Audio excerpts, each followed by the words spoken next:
I was scraping ice off my driveway at 6 in the morning when Brenda Patterson marched across the street in her puffy white coat, clipboard clutched to her chest like a shield, ready to ruin my Tuesday before I'd even had coffee. "Excuse me," she called out, her voice sharp enough to cut through the February cold. "Are you aware that you're in violation of Section 7, Paragraph 3 of the Meadowbrook Heights HOA regulations?" I straightened up, ice scraper still in hand, and looked at the woman who'd moved into the neighborhood just 3 months ago and somehow already become HOA president.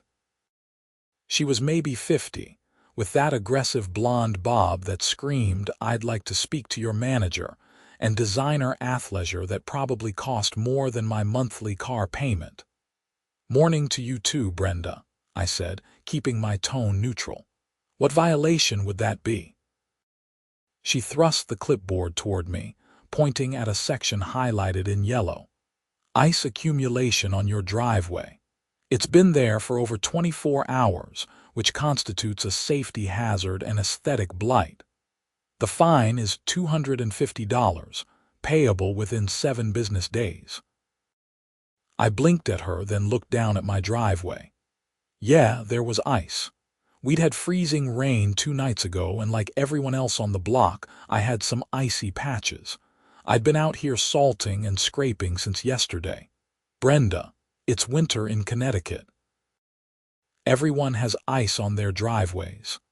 "Not everyone," she said primly. "Mine is completely clear, and the Hendersons across the way, and the Ruizes down the block. You're the only holdout, and frankly, Mr. Zimmerman, it's unacceptable." "Andrew Zimmerman, that's me. 38 years old, property law attorney, and apparently the target of HOA tyranny. Again." "I've been working on it," I said, gesturing to the pile of salt bags by my garage. "It takes time." "Then you should have started sooner. The fine stands. You'll receive official notification by certified mail." She made a check mark on her clipboard with a flourish that was entirely too satisfied. I took a deep breath, watching it fog in the cold air. "Brenda, I don't think you want to go down this road." Her eyes narrowed. "Are you threatening me?" "Not at all. I'm just saying you might want to double-check your authority to levy this fine, and maybe look into the history of HOAs in this neighborhood." "I've been president for 2 months, Mr. Zimmerman. I know exactly what my authority is. And I know that homeowners like you think you can just ignore the rules because you've been here longer than me. Well, things are changing in Meadowbrook Heights." She turned on her heel and marched back across the street to her pristine, ice-free driveway.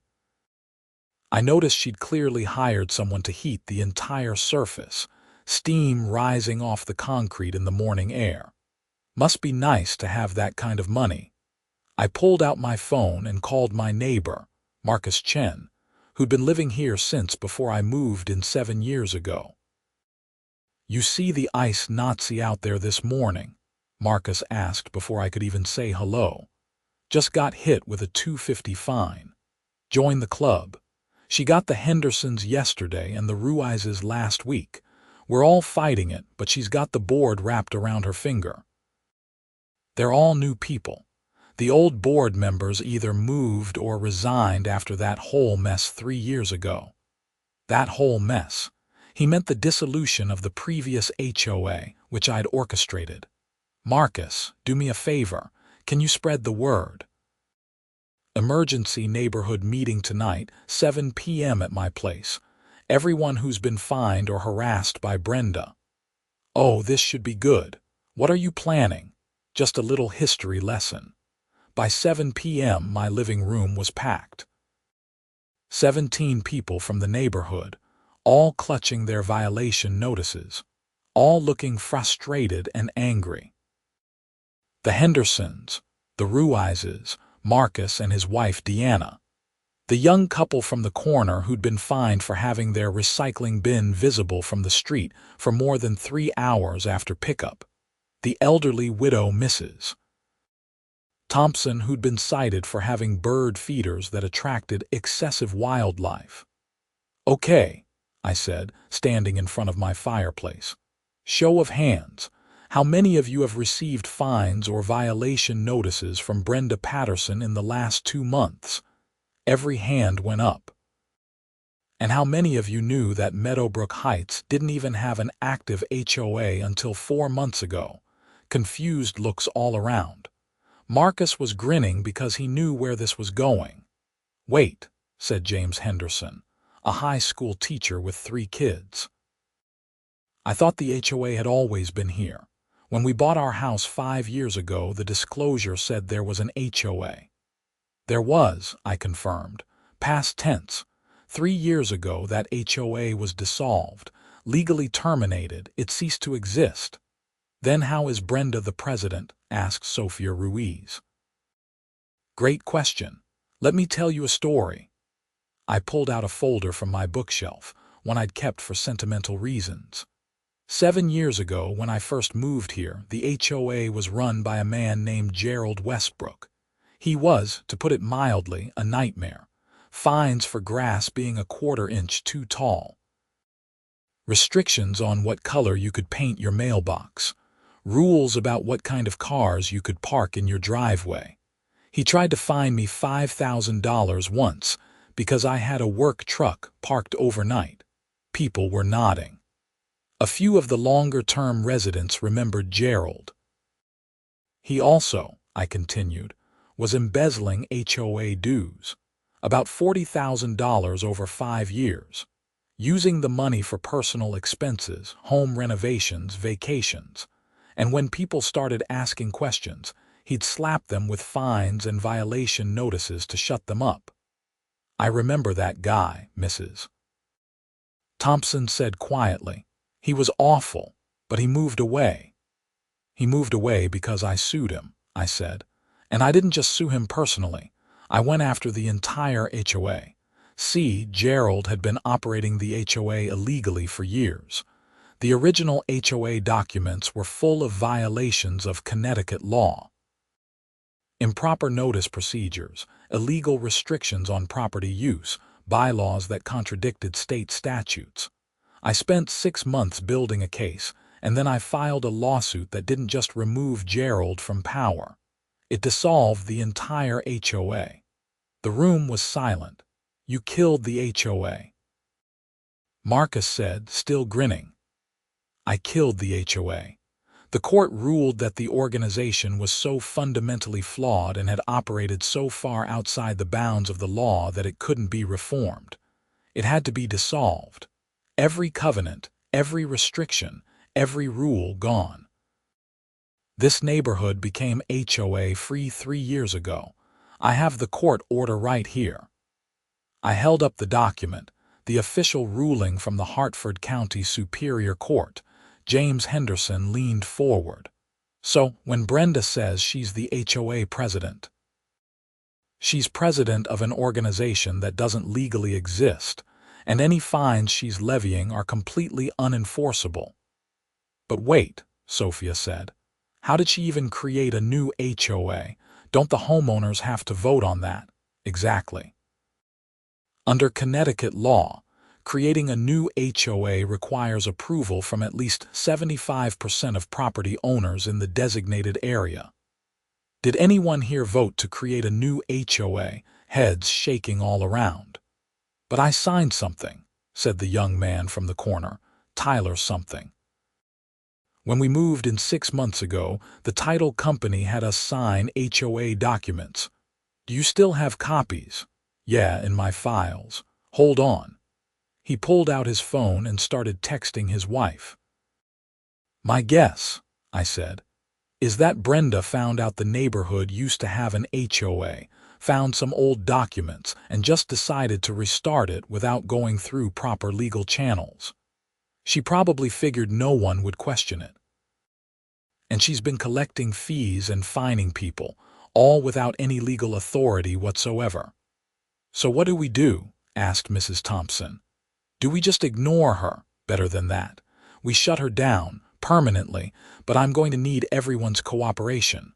Over the next hour, we made a plan. Everyone went home and gathered every piece of documentation they had from Brenda, every fine, every violation notice, every demand for HOA dues. Tyler found his HOA documents and emailed them to me. I spent until 2 in the morning reviewing everything. It was worse than I thought. Brenda hadn't just restarted the HOA without proper authorization. She'd forged documents.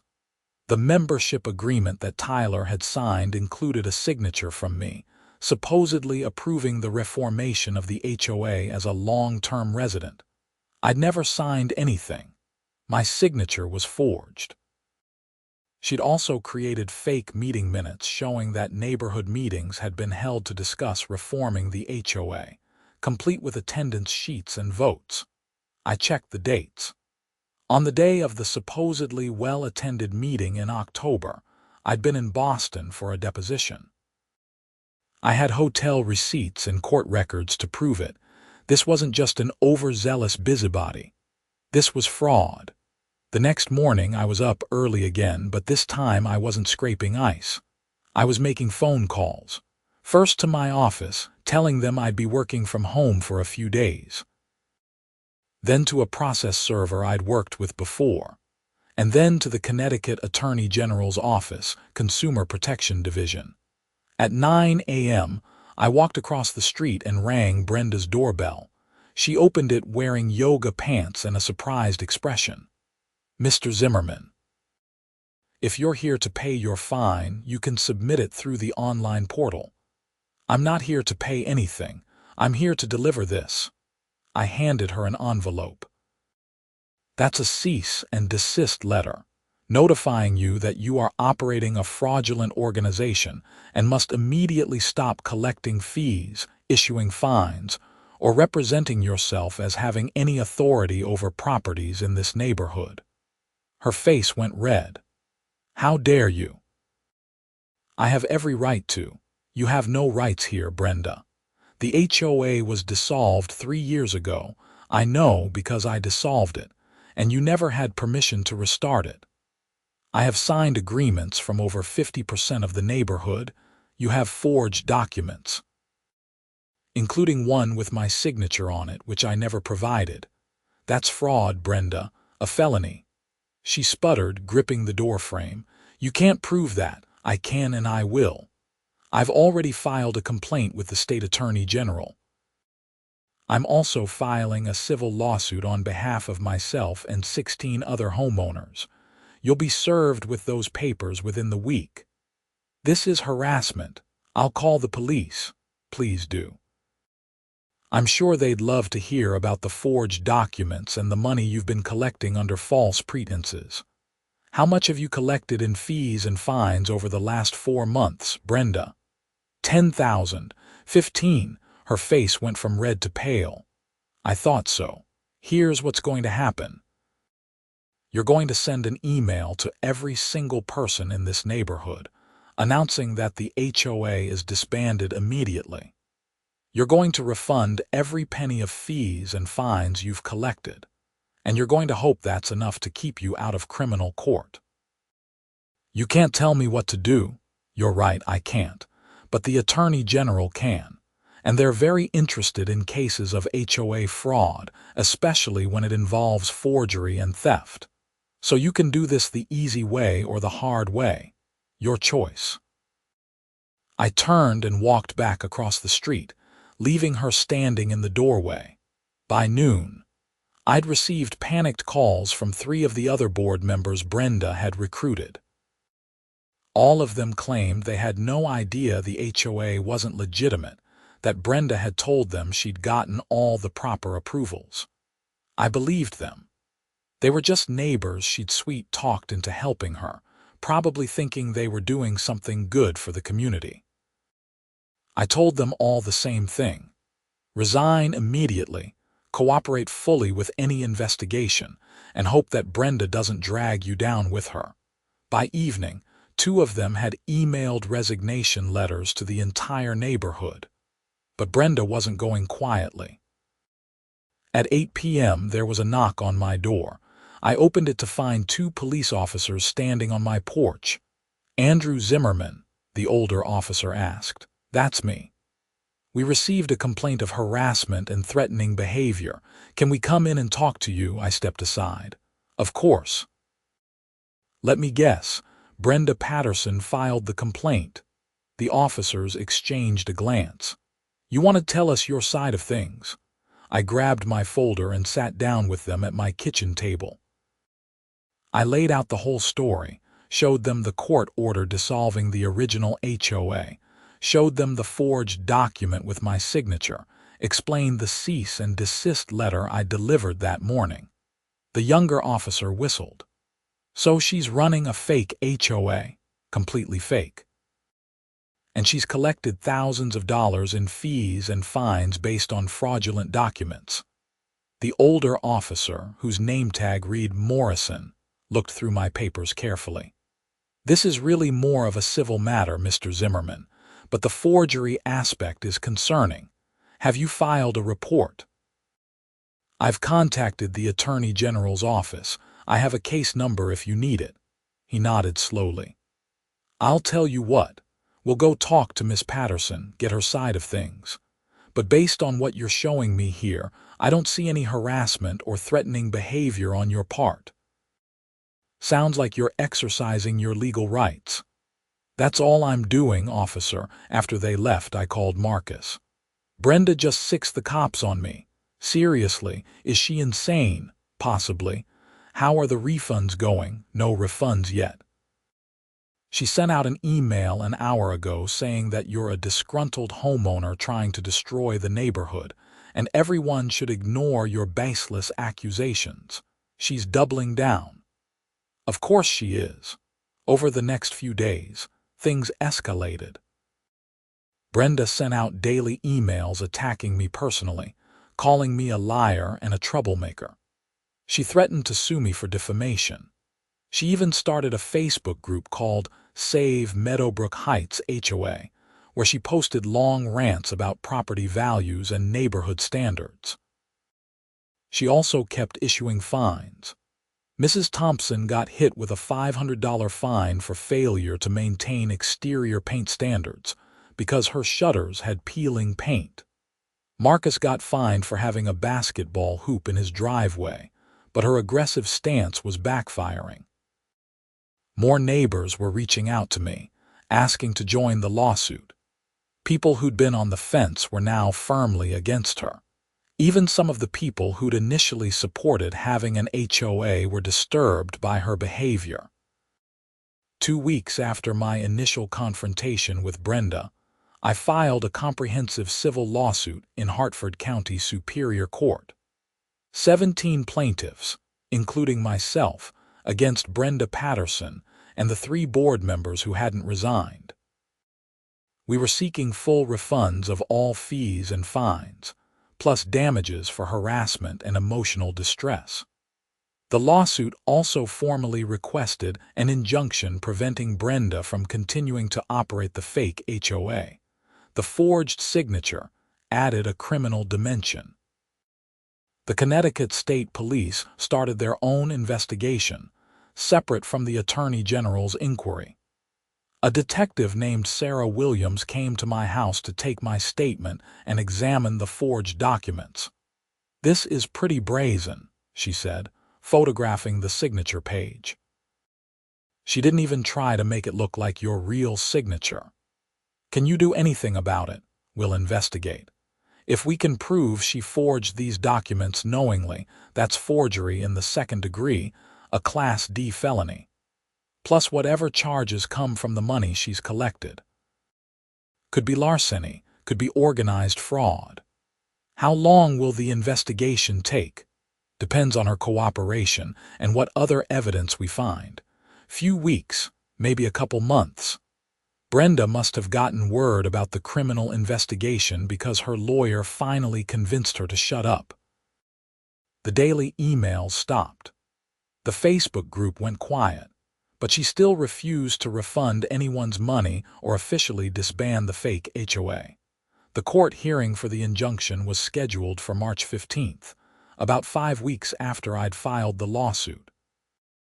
In the meantime, I went back to work, handled my regular caseload, and tried to ignore the Cold War happening across the street. Brenda wouldn't even look at me when we happened to be outside at the same time, but other things were happening behind the scenes. The state attorney general's office had opened a formal investigation into Brenda's activities.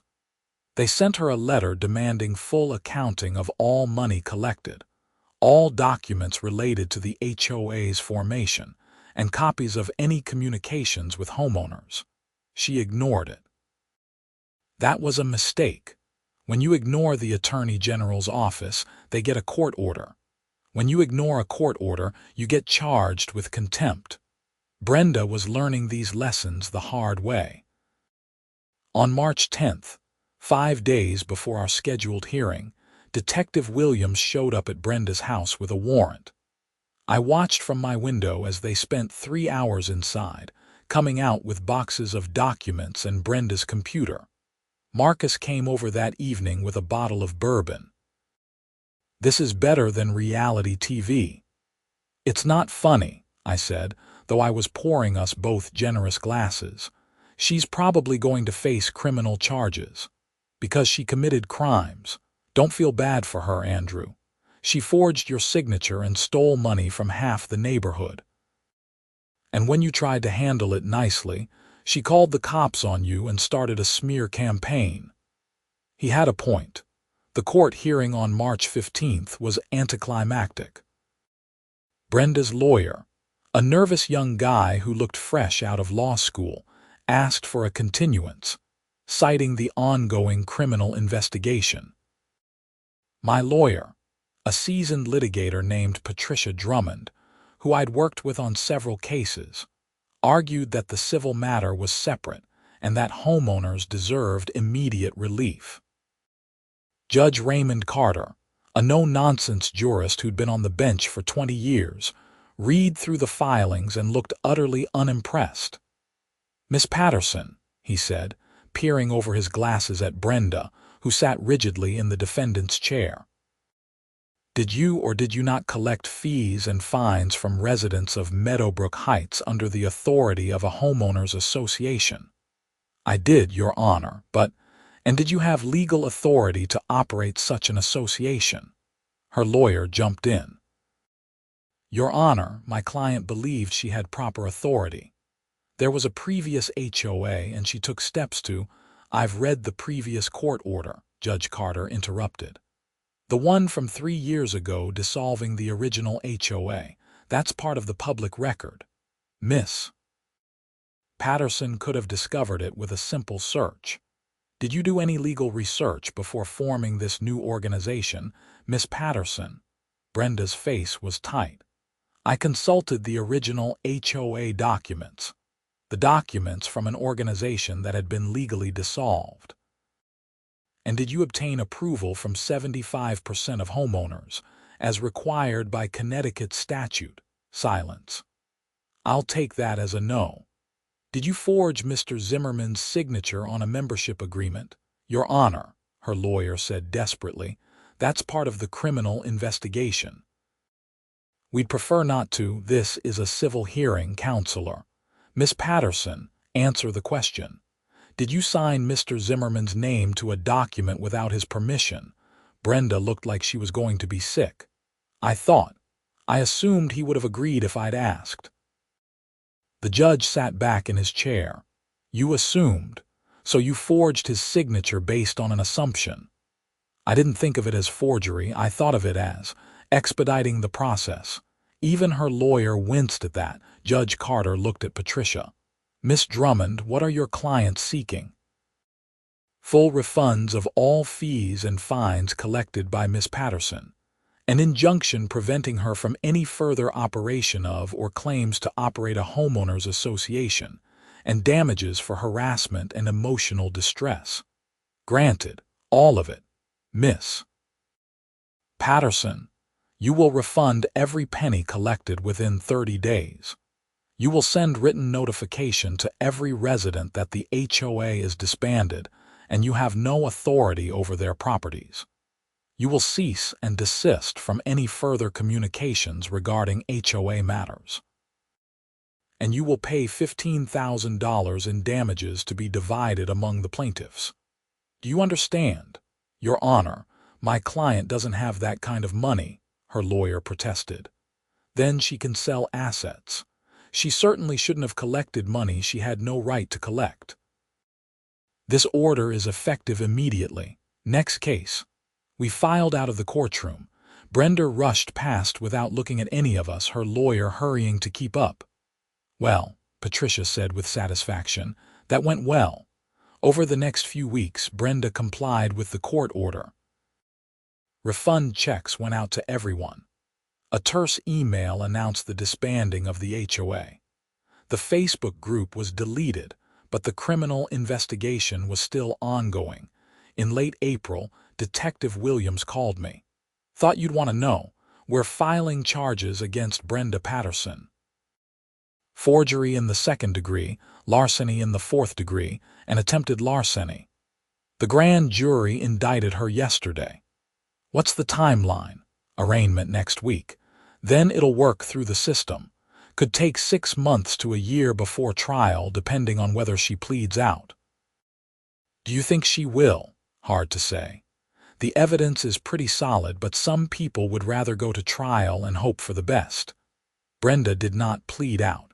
Her arraignment made the local news. Local woman charged with running fake HOA. The story detailed the forgery, the money collected, the lawsuit. It wasn't a great look. The neighborhood slowly returned to normal. The violation notices stopped. The threatening emails stopped. People went back to living their lives without fear of arbitrary fines. But Brenda's house developed a certain reputation. When the young couple 2 doors down put their house on the market, potential buyers would ask about the neighborhood, and inevitably someone would mention that house where the fake HOA president lives. In June, Brenda's house went up for sale. She's leaving, Marcus said when we saw the for sale sign go up. Can you blame her? Everyone knows what she did. She can't show her face at the grocery store without people staring. Still, running away before the trial seems like a bad idea. Her lawyer probably advised her to stay, but she's not exactly known for listening to good advice. The trial was scheduled for September. In August, there was a development. Brenda's lawyer filed a motion to dismiss based on a technicality about how the search warrant was executed.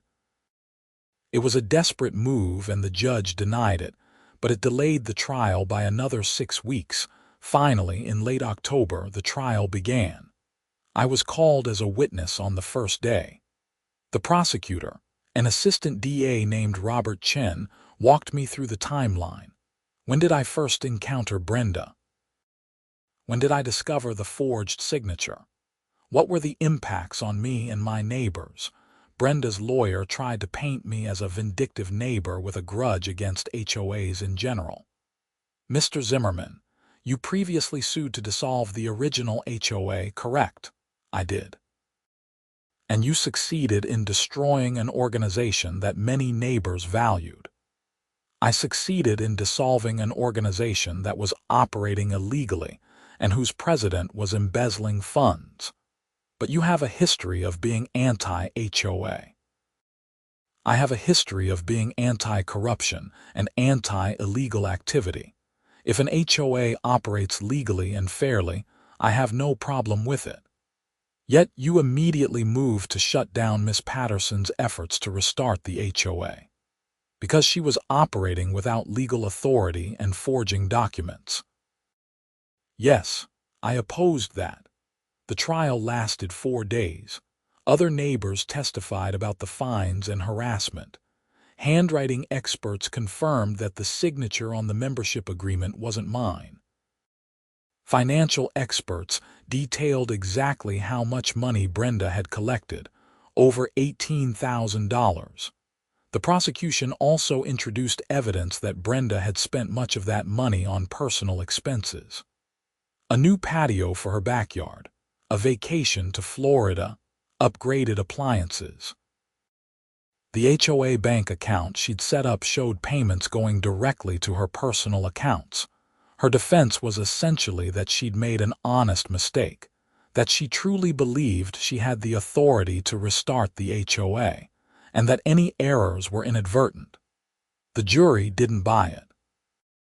After less than 3 hours of deliberation, they came back with guilty verdicts on all counts: forgery in the 2nd degree, larceny in the 4th degree, attempted larceny.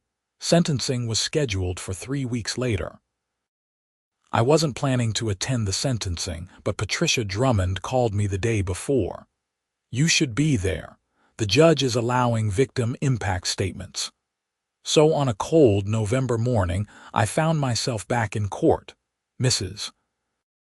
Thompson went first, talking about how the stress of the fines and harassment had affected her health. She was 76 and living on a fixed income. The threat of fines had caused her genuine anxiety. Marcus talked about the impact on his kids, who'd seen the police at my house and been frightened that their dad might get arrested for having a basketball hoop. When it was my turn, I kept it simple. "Your Honor, I moved to this neighborhood because I wanted a quiet place to live. I fought to dissolve the previous HOA because it was corrupt and illegal. I fought against Miss Patterson's fake HOA for the same reasons. All I've ever wanted is to live in peace, without arbitrary rules and illegal demands. Miss Patterson took that peace away for months. She forged my signature, she harassed my neighbors, and she refused to stop even when confronted with evidence of her wrongdoing. I hope the court sends a clear message that this behavior is unacceptable." Judge Carter listened to all the statements, then turned to Brenda.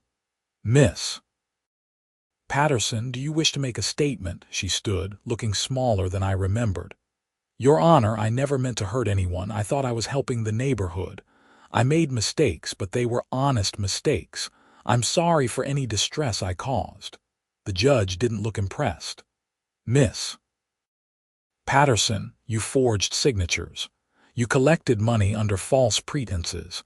You spent that money on yourself. And when confronted with evidence of your wrongdoing, you doubled down and continued your illegal activities. Those are not honest mistakes. Those are deliberate criminal acts." He sentenced her to 18 months in prison, suspended after 6 months served, followed by 3 years of probation. She also had to pay full restitution for any money not yet refunded, plus court costs and fees. Brenda's face crumpled. Her lawyer put a hand on her shoulder. "This court takes fraud seriously," Judge Carter continued. "Particularly fraud that targets entire communities and undermines trust between neighbors. You will report to the Hartford Correctional Center to begin serving your sentence in 7 days. Court is adjourned." As we filed out, I saw Brenda's husband, a quiet man named Richard who I'd barely spoken to in the 3 years they'd lived across the street. He looked devastated. "Mr. Zimmerman," he said, catching up to me in the hallway. I stopped. "Mr. Patterson, I just want you to know I had no idea what Brenda was doing. She told me she'd gotten proper approval for the HOA. I never saw the documents. If I'd known, I would have stopped her. I believe you. She's not a bad person. She gets these ideas in her head and she can't let them go. She thought she was making the neighborhood better. She committed crimes, Mr. Patterson, serious crimes. I know." His eyes were red. "I know. I just wanted you to know that she's not. She didn't mean to hurt people." I didn't know what to say to that. Intent matters in some contexts, but Brenda had forged signatures and stolen money. Good intentions only get you so far. The following week, Brenda reported to serve her sentence. Her house sold in December to a nice family from New York, a couple with twin toddlers. They asked me about the neighborhood when they came to view houses. "It's quiet," I told them honestly. "Good neighbors. No HOA. We all just try to look out for each other without making it complicated. They moved in just before Christmas." On Christmas Eve, I walked over with a bottle of wine and some cookies as a welcome gift. The husband, whose name was Tom, invited me in to see what they'd done with the place. The previous owners left in a hurry, he said. Half the furniture was still here. We basically got it for nothing. Just treat the neighborhood well, I said. That's all anyone here wants. By January, life had fully returned to normal. The snow came, and everyone dealt with their ice-covered driveways in their own way and their own time. No one issued fines. No one marched around with clipboards. Marcus threw a Super Bowl party in February, and half the street showed up. Someone made a joke about HOA-approved nachos, and we all laughed. It felt good to laugh about it. Mrs. Thompson's bird feeders attracted cardinals and blue jays. The Hendersons' recycling bin sat out for an extra day sometimes. Tyler from the corner set up a little free library box in his front yard without asking anyone's permission. It was the kind of neighborhood I'd wanted when I moved here 7 years ago. People living their lives, being decent to each other without unnecessary rules and petty tyrants. In April, I got a letter from Richard Patterson. He'd moved to Massachusetts to be closer to family, he wrote. Brenda was out of prison, serving her probation and attending therapy. She'd written apology letters to everyone in the neighborhood, though he wasn't sure if she'd mail them. She's finally accepted that what she did was wrong, he wrote. It took losing everything, her freedom, her reputation, our home, but she understands now. I hope someday you and the neighbors can forgive her. I thought about that letter for a long time. Did I forgive Brenda? I wasn't sure. She'd made my life hell for months, stressed out my neighbors, and committed crimes. But she'd also paid for those crimes. She'd served her sentence, lost her home, been publicly humiliated. I didn't need to forgive her, I realized. I just needed to move on. A week later, I was in my front yard planting flowers when a car pulled up. A woman I didn't recognize got out, looked at her phone, then looked at me. Are you Andrew Zimmerman? Here we go, I thought. I am. I'm Jennifer Morris. I'm moving into the neighborhood next month, buying the house 3 doors down. The realtor mentioned you were an attorney. My guard went up. Yes, property law. Oh, perfect. I wanted to ask, is there an HOA here? The disclosure documents were confusing. They mentioned a dissolved HOA, but then some recent activity, and I just want to know what I'm getting into. I smiled. No HOA. There was one years ago, but it was dissolved.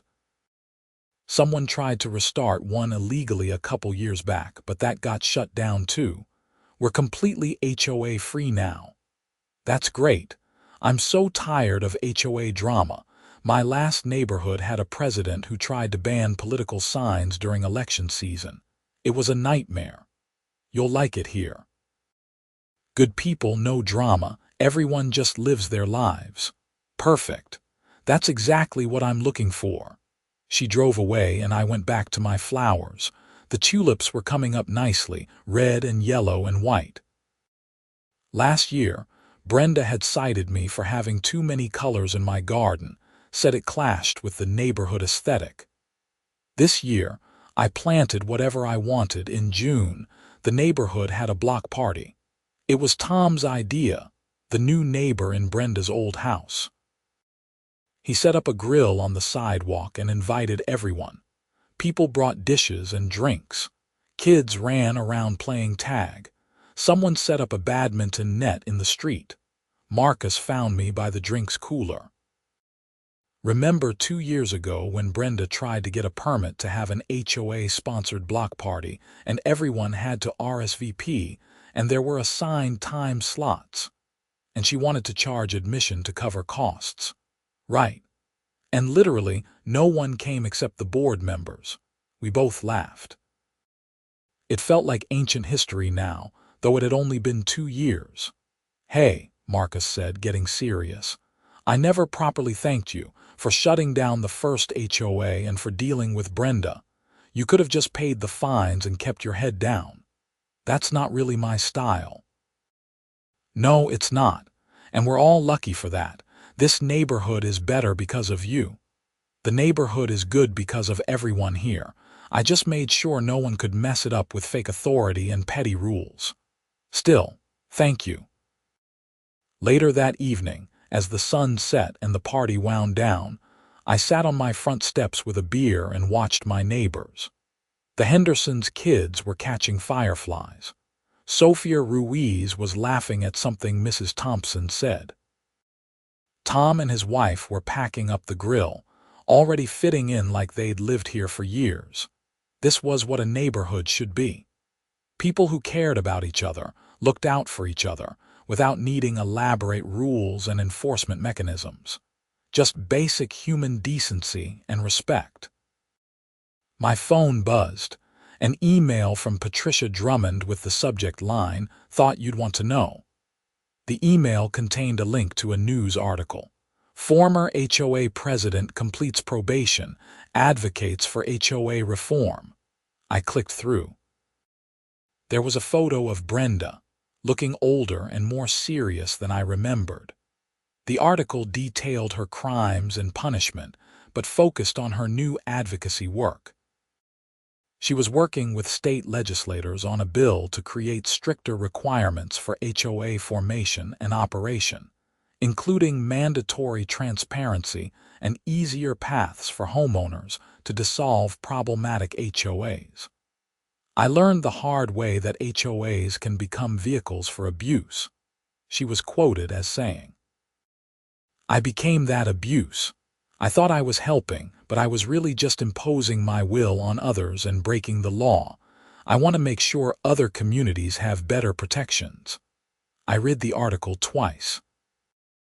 It was surreal seeing Brenda, who'd been so self-righteous and aggressive, now advocating for the kind of protections that would have prevented her own actions. But maybe that was the point. Maybe she really had learned something.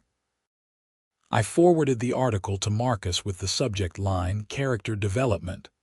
His response came back in seconds. "Plot twist.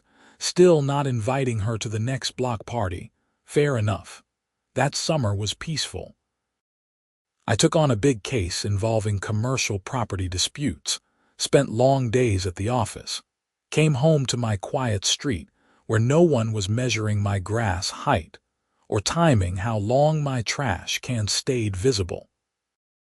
In August, I was interviewed by a reporter from the Hartford Courant who was doing a feature on HOA abuses in Connecticut. I told the story of both Gerald Westbrook and Brenda Patterson. The two would be tyrants I'd had to deal with. "You think HOAs serve any useful purpose?" the reporter asked. "In theory, yes. In practice, they often become magnets for people who want power over their neighbors.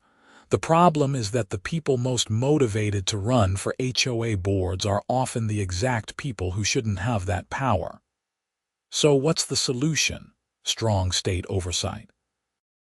Easy dissolution procedures. Strict limits on what HOAs can regulate, and homeowners who are willing to push back against abuse. If no one had challenged Gerald or Brenda, they'd still be operating their little fiefdoms. The article ran in September with the headline, "When Good Neighborhoods Go Bad: The Dark Side of HOA Power." It quoted me extensively and used Meadowbrook Heights as a case study.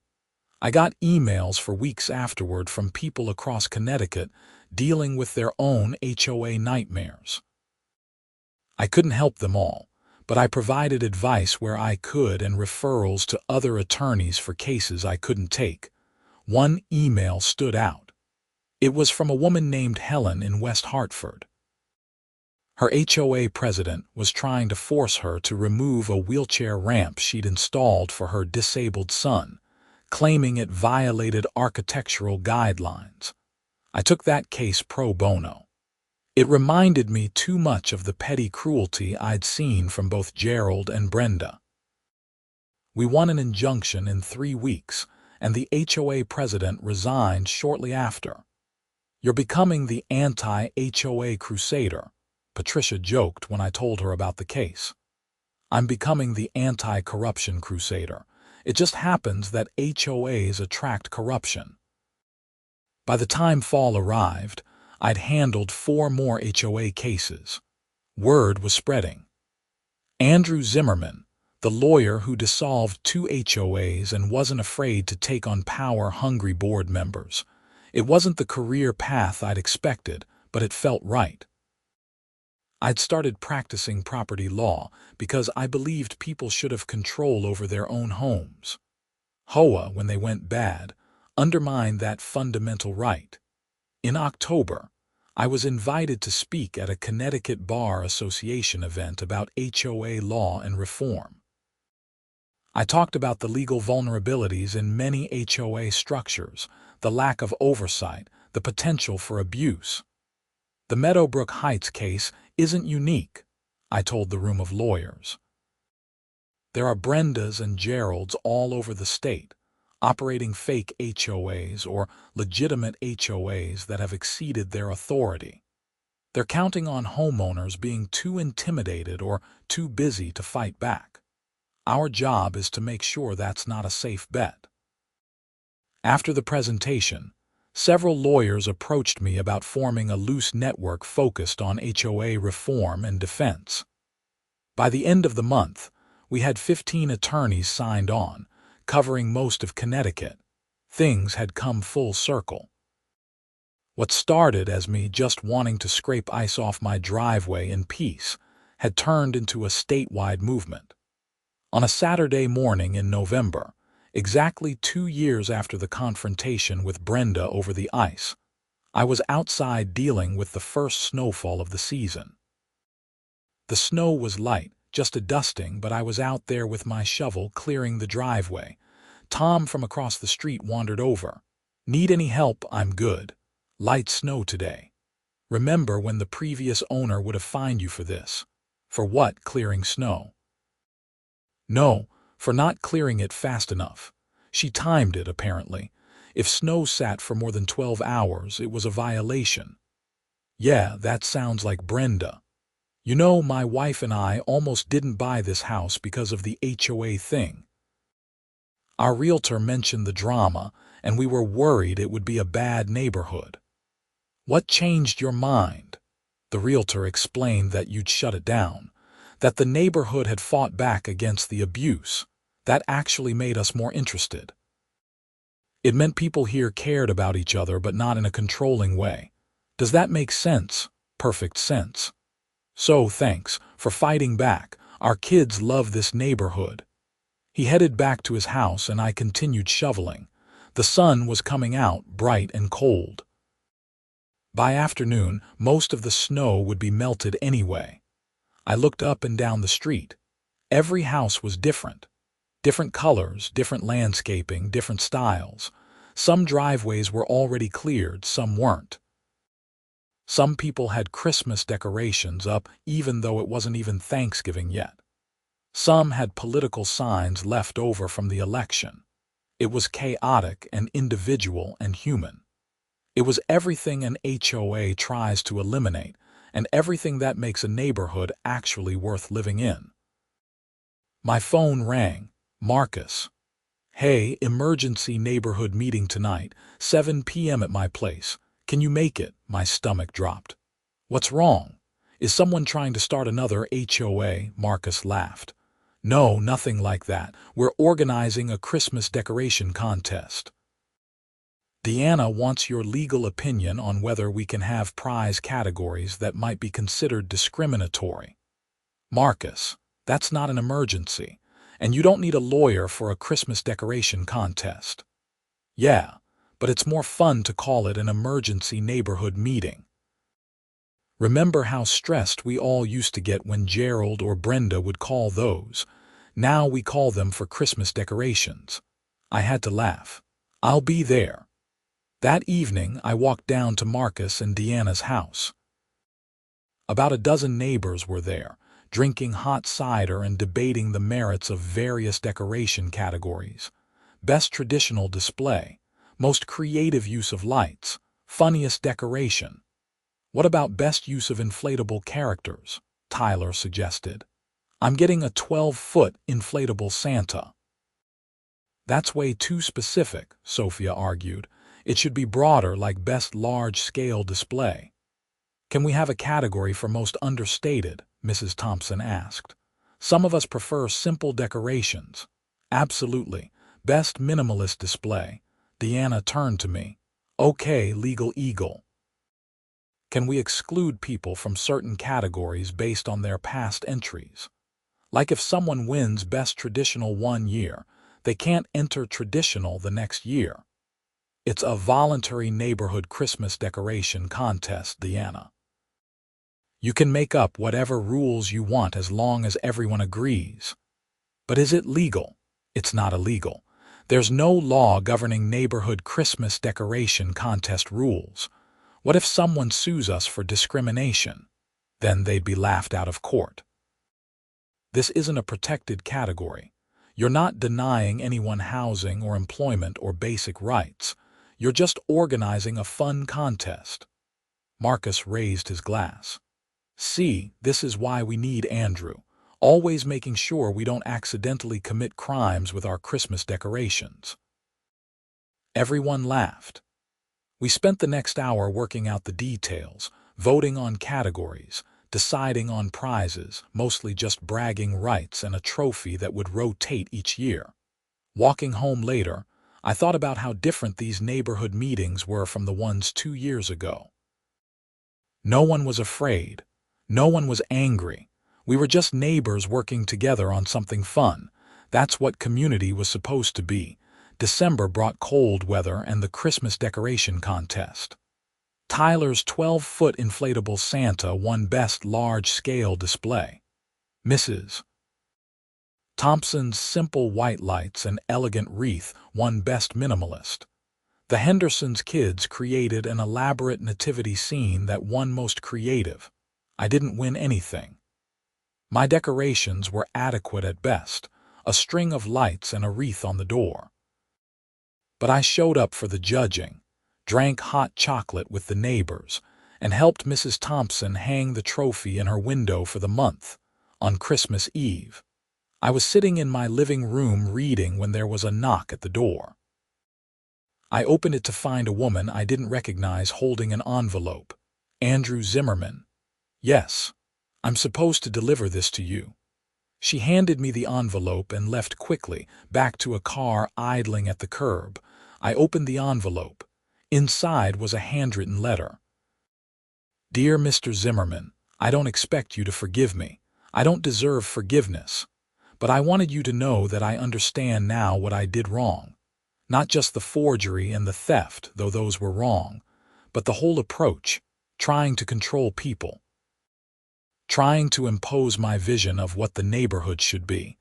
I thought I was making things better, but I was really just making myself feel important. I liked having power over people. The rules, the fines, the authority. It made me feel like I mattered. Prison gave me a lot of time to think. I lost everything, my home, my reputation, my freedom. And I deserved to lose those things. But I also learned something. Communities don't need rulers. They need people who care about each other without trying to control each other. I never understood that before. I'm working now with state legislators on HOA reform. It's my way of trying to make amends. I can't undo what I did to you and your neighbors, but maybe I can prevent other Brendas from doing the same thing to other neighborhoods. I'm not asking for forgiveness or even a response. I just wanted you to know that you were right about everything, and I was wrong about everything. I hope you and your neighbors have a peaceful holiday season, Brenda Patterson. I read the letter twice, then set it on the table. It was a good letter. It sounded sincere. But I didn't need to respond. Brenda's journey to redemption was her own responsibility, not mine. Still, I appreciated the acknowledgement. And if she really was working on HOA reform, that was genuinely helpful. Maybe something good would come from the whole mess after all. I looked out my window at the neighborhood, lights twinkling on houses up and down the street. Tom's family was having people over, cars lining the curb. The Hendersons' kids were building a snowman in their front yard. This was worth fighting for. Not just my own peace, but everyone's right to live without petty tyranny. Whether that tyranny came from Gerald, Brenda, or the next would be HOA dictator, it was worth standing up against. My phone buzzed. A text from Marcus. Block party for New Year's Eve. You in? Definitely in, I texted back. New Year's Eve was cold but clear. Someone set up a fire pit in the middle of the street. Someone else brought a portable speaker for music. At midnight, we counted down together and people cheered and hugged. To a new year, Marcus said, raising his glass. No HOA, no drama, just good neighbors. Hear, hear, we all echoed. As the party wound down and people headed home, I stood in the middle of the street, looking at the houses around me. Different sizes, different styles, different decorations still up from Christmas. No uniformity, no enforced standards, no clipboard-wielding tyrants measuring grass height, just people living their lives. It was messy and imperfect and absolutely perfect. I thought about the journey that had brought me here. Moving to Meadowbrook Heights 7 years ago. Fighting Gerald and his corrupt HOA. Thinking I was done with HOA drama. Then Brenda showing up with her clipboard and her ICE violation notice, not knowing she'd picked a fight with the exact wrong person. The lawyer who dissolved the previous HOA. The neighbor who wouldn't back down from petty tyranny. The guy who just wanted to scrape ice off his driveway in peace. I smiled and headed home. Tomorrow I'd probably be out there dealing with ice again, but no one would be fining me for it. No one would be timing me or judging me or threatening me. I'd just be a guy taking care of his driveway, in a neighborhood where people took care of each other without trying to control each other. That was the victory. Not the lawsuits or the criminal conviction or the speeches at legal conferences. Just this, the simple freedom to live your life without arbitrary rules and power-hungry neighbors. As I unlocked my front door and stepped into the warmth, I felt grateful. For my quiet street, my good neighbors, and my stubborn refusal to let anyone turn our community into their personal fiefdom. Brenda had learned an important lesson, though it cost her everything to learn it. Gerald had learned it too, years earlier. The lesson was simple. Some people will always fight back against tyranny, even the petty HOA kind. And if you pick the wrong target, if you try to find the lawyer who already took down one HOA, you're going to have a very bad time. I hung up my coat, made some tea, and settled in with a book. Outside, the neighborhood was quiet. No emergency board meetings, no violation notices, no threats or fines, just peace. That was all I'd ever wanted, and it was exactly what we had.